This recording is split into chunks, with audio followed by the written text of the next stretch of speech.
Hello, I'd like to share some information that myself and my colleague, Dr. Paul Ebner, both of us from the Animal Sciences Department at Purdue, collected looking at intercultural competence in our first year animal science students. So we want all of our students all the time to be globally competent. We want them to leave the university, be ready to take on the challenges related to a diverse workforce. And in the area of agriculture, this is even more important because by 2050, the world's population is expected to be 9.8 billion or more, and that number just keeps on growing. And at the same time, we're going to have all these additional people that are going to need to be fed, and we're going to have opportunities for students that are graduating in College of Agriculture to have lots of different job opportunities to be able to take on these global challenges of feeding the world. But in order to do this and to be successful at this and navigate this workforce, our students must be culturally literate, and they need to have the capacity to communicate with people that are diverse from themselves, both here in the United States, but really in this global world of agriculture. And to do this, we need to make sure that our students are graduating with the opportunities to develop cultural self-awareness, that communication, both oral and written, with others, empathy, curiosity, and also their general attitude, their openness to new things and seeing new things. So for this presentation, I'm going to define intercultural competence as the ability to shift cultural perspective and appropriately adapt behaviors to cultural differences and commonalities. And I want to point out that this is a lifelong process. So when we teach this to our students and we give them opportunities to work on developing their own intercultural development skills, we need to remind them that they can continually do this throughout their entire program, their entire lives, that we as instructors and educators are continually doing this as well. And I also want to point out that we know from some of the work that I've done, but work from what a lot of other people have done, that this must be intentionally addressed. So we need to guide students in this reflective process of their intercultural development journey. We can't expect them to understand this necessarily on their own, but we need to carefully and deliberately select assignments that lead discussions that interact with our students in a way that can help them develop these skills. And this is also even more important because continually over and over again, we're hearing from our employers that our students aren't leaving our institutions with skills that are going to be required to work competently in this global workforce. And these skills we often are heard called essential skills, such as communication, written and oral, right? Self-management skills, those people skills, the leadership skills, the professional skills. And development of intercultural competence aligns really well with these particular skills that our employers are saying that they're still not seeing in many of our students. So we need to be more intentional in adding opportunities for students to develop these skills within our curriculums. So in 2018, the Animal Sciences Department at Purdue University took on the task of our 3-year curricular review. So we spent 3 years, and the primary objectives and things that we accomplished during this time was the development of defined learning outcomes that were specific to the department. We then used these to do curriculum mapping, both to our old curriculum, but also we utilize these in order to develop our new curriculum and see how our new courses aligned with what we hope our students would achieve when they graduated from our program. This new curriculum was implemented in fall of 2021. So we had around 200 students that started with this new curriculum.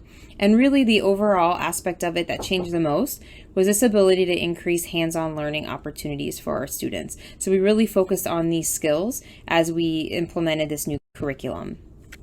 So this leads us to the objective of the study that we were looking at today, which is really to explore and describe intercultural competence of our fall 2021 animal sciences incoming students. So we wanted to be able to quantify where our students were at in terms of their intercultural development at the start of our brand new curriculum.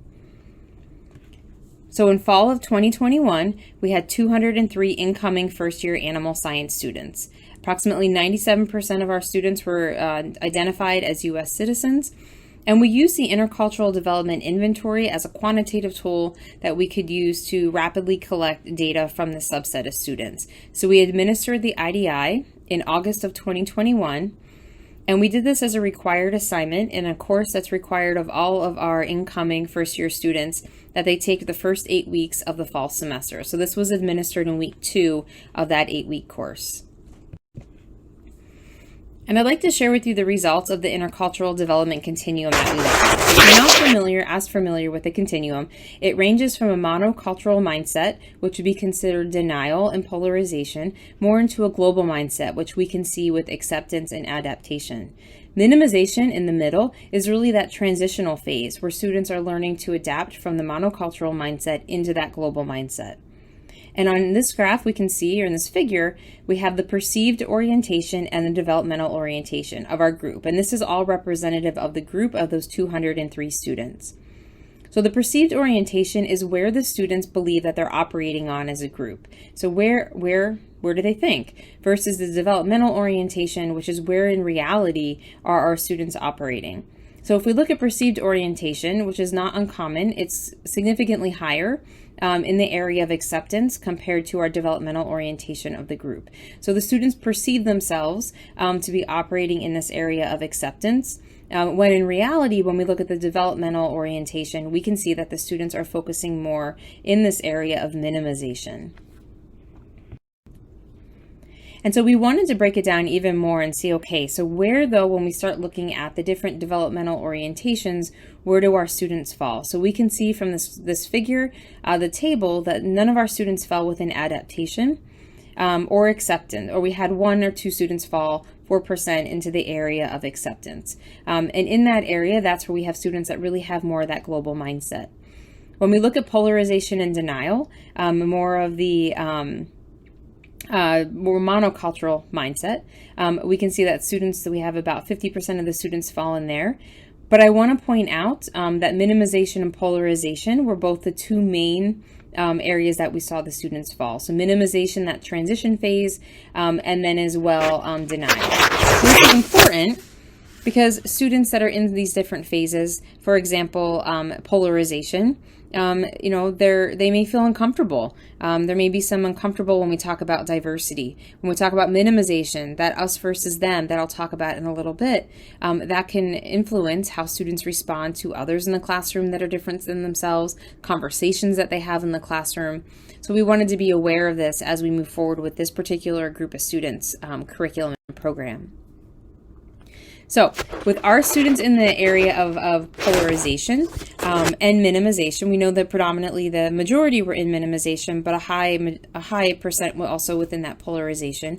Students in that polarization, again, right, they have that us versus them type of attitude and approach to differences that they may see. And this can be in the form of defense or reversal. So our students saying, well, in the United States, we do this particular activity better, or maybe that this is valued more by other cultures compared to our own here in the United States, or my own culture. So it's very much a comparing what we do versus what others do. Unfortunately, this oftentimes relies on visible characteristics. So students will look for those types of things that they can see and look at those characteristics when making those types of observations. If we look at minimization, which is really that transition phase, students in transition or in minimization will really try to highlight those commonalities that exist between different cultures. So they'll highlight these understanding of cultural differences. They'll say, we're all the same. We should all get along. We all have the same wants, beliefs, needs. And so unfortunately, when we do that, students in this phase oftentimes can mask cultural differences that exist. And it's often individuals within that group that don't feel heard, and they end up feeling minimized with this particular area of this orientation.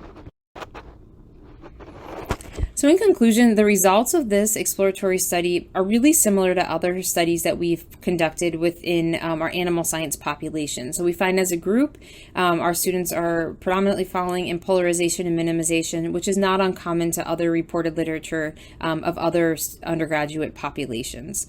Our plan as a department is to administer the IDI again in the same cohort of students in spring of 2025 at the end of their program here with us, and evaluate to see if there are any changes. Along with looking at just the IDI, we also will be tracking transformational experiences that students have during that time and trying to see if certain students in the development can be at all correlated back to some of these transformational experiences our student may have.